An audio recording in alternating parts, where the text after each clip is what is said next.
A four-member delegation from the Khasi Hills Autonomous District Council, headed by Khadc Chairman Lamprang Bla, yesterday visited New Delhi to meet Union Home Minister Amit Shah as part of the representatives of 10 autonomous district councils and territorial councils across the northeast.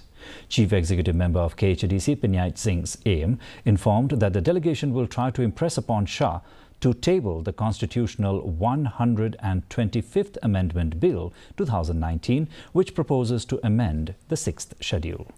We discuss and deliberate was regarding the 125th Constitutional Amendment. And we know that Parliament session is going on since Monday, since yesterday in Delhi. And we feel that this is the right time for us to knock the door of the central government.